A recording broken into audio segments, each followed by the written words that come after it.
वाराणसी के सबसे बड़े आयुर्वेदिक अस्पताल में दिसंबर से लेकर अब तक स्टाइपेंड न मिलने से नाराज डॉक्टर सोमवार की सुबह से ओपीडी हॉल में धरने पर बैठे हैं। वाराणसी के चौकाघाट स्थित राजकीय आयुर्वेदिक अस्पताल में तैनात डॉक्टर MD/MS के छात्र कल यानी सोमवार से हड़ताल पर हैं और आज दूसरे दिन भी धरना कायम रहा। इस वजह से मरीजों को काफ़ी परेशानियों का सामना करना पड़ रहा है। इसके साथ ही वार्ड में भर्ती मरीजों का देखभाल भी इससे प्रभावित हो रहा। धरनारत डॉक्टर नेहा चौधरी जो MD की छात्रा हैं, उन्होंने इस धरना के बारे में बताया कि अस्पताल में हमारी सैलरी को आए 5 महीने 20 दिन हो चुके हैं, लेकिन अब तक हमें हमारी सैलरी नहीं दी गई है। हमने दिसंबर में भी 1 दिन धरना दिया था, लेकिन आश्वासन के चलते हमने धरना समाप्त कर दिया था और इसके साथ ही कई सारे आश्वासन के बावजूद आज तक हमें हमारी सैलरी का भुगतान नहीं किया गया है। अब इसे प्रशासन की लापरवाही कहिए या जो भी, लेकिन अब हम शांत नहीं होंगे जब तक कि हमें कोई लिखित प्रमाण नहीं दिया जाएगा। यहाँ पे अभी 2 दिन से हड़ताल पे बैठे हुए, कल से हमने शुरू किया है।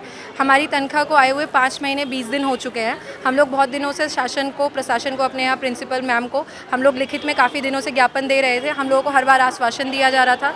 3.5 महीने इंतज़ार करने के बाद जब हमारा कुछ नहीं हुआ, तब हमने अप्रैल में 1 दिन धरना दिया था। उस वक्त भी 1 दिन के धरने में हम लोग 1 बजे उठ गए थे। तब हमारी मैम ने हमें आश्वासन दिया कि पैसा आ जाएगा, तो उन पर भरोसा करते हुए हम फिर से उठ गए। हमने फिर भरोसा किया और उस भरोसे का ये नतीजा है कि आज भी 1-1.5 महीने बाद भी पैसा वैसा का वैसा ही है। पैसा अभी तक नहीं आया है। प्रशासन की गलती कहाँ हो रही है, वो प्रशासन का देखने का काम है। यहाँ के आयुष मंत्री जी यहीं के रहने वाले हैं, सांसद प्रधानमंत्री जी हैं, फिर भी हमारी परेशानी को कोई सॉल्व नहीं कर रहा है। तो हम लोग आशा करते हैं जल्दी से जल्दी इस पर कुछ कार्य हो, क्योंकि अब हम लोगों के लिए अति हो चुकी है। और पैसा आ गया है। देखिए, पहले ये हुआ था कि 31 मार्च को पैसा आया था, लेकिन शासन की तरफ से कुछ लापरवाही हुई, जिसके चलते हम लोगों को वो रिलैप्स हो गया उस दिन का बजट जो आया था, और हम लोगों को पैसा नहीं मिल पाया, जिसके चलते हमें वित्तीय वर्ष में भी काफ़ी नुकसान झेलना पड़ा है।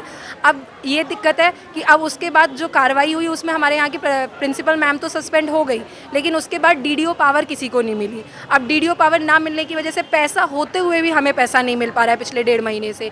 25 अप्रैल को मैम सस्पेंड हुई हैं, उसके बाद से आज 25 मई होने वाली है और 1 महीना हो गया किसी के पास DDO पावर नहीं है और ना ही कोई हमारे लिए सपोर्ट कर रहा है।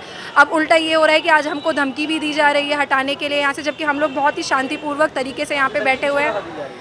हम प्रशासन की तरफ से हमसे बोला जा रहा है कोई हमारे सपोर्ट में ही नहीं है। अब बस हम लोग किससे उम्मीद करें, हमें ये समझ में नहीं आ रहा है। लेकिन हम बस इतना चाहते हैं कि चाहे निर्देशालय से मिले, चाहे कोई कार्यरत छात्र कोई भी कार्यरत व्यक्ति हो जो हमें इस तरीके से बोल सके, हमें रिटर्न में चाहिए, क्योंकि हम सिर्फ आश्वासन से अब नहीं बैठ सकते। 5 महीना 20 दिन, मतलब अप्रैल में 5 महीने कैसे गुजारा, या तो सिर्फ हम लोग उधार पे हैं। अब उधार भी इतना हो चुका है कि जो तनख्वाह आएगी उससे हम शायद उधार भी ना चुका पाएँ। तो इसलिए हमारे लिए अभी पैसे की, हम लोगों को मकान मालिक अलग धमकी दे रहे हैं, हमारे पास हर चीज़ की कमी हो चुकी है। वहीं डॉक्टर आनंद कुमार सिंह ने बताया कि हम लोग को पिछले 6 महीने से स्टाइपेंड नहीं दिया गया है, जिसकी वजह से हमें काफ़ी परेशानियों का सामना करना पड़ रहा है। रोज़ आश्वासन मिलते थे, लेकिन एक्शन कोई नहीं लिया जाता था। इसलिए हम लोग यह धरना दे रहे हैं ताकि हमें कोई लिखित प्रमाण मिले, लेकिन यहाँ पर कोई लिखित प्रमाण भी देने के लिए तैयार नहीं है। इसलिए हमारा धरना कल से जो शुरू हुआ था वो अब तक जारी है। हम लोग इसलिए हैं कि हम लोग को 6 महीने हो गए हैं और हम लोग को 6 महीने से कोई स्टाइपेंड नहीं मिला है। हम लोगों को अपना चिकित्सा, हम लोग अपना शोध कार्य भी करना है और हमें अपना खुद घर चलाने में भी बहुत सारी दिक्कतें हो रही हैं। हमें मकान मालिक भी रोज़ बोलते हैं कि रूम खाली करने के लिए। यहाँ बनारस में वैसे ही बहुत महंगा है, इसलिए 6 महीने से स्टाइपेंड ना आने से हम लोग को बहुत समस्याओं का सामना करना पड़ रहा है। यहाँ से रोज़ हम लोगों को आश्वासन दिया जाता है। हम लोग कल भी धरने में बैठे थे, सिर्फ हम लोगों को आश्वासन दिया जा रहा है, लेकिन हम लोग बस ये कह रहे हैं कि वो चाहे 10 दिन या 15 दिन वो हमें लिखित में दे दें कि हम 10 दिन या 15 दिन में हमें हमारी स्टाइपेंड दे देंगे, तो हम लोग इसके लिए तैयार हैं। लेकिन वो कोई लिखित में देने के लिए तैयार नहीं है। यहाँ पे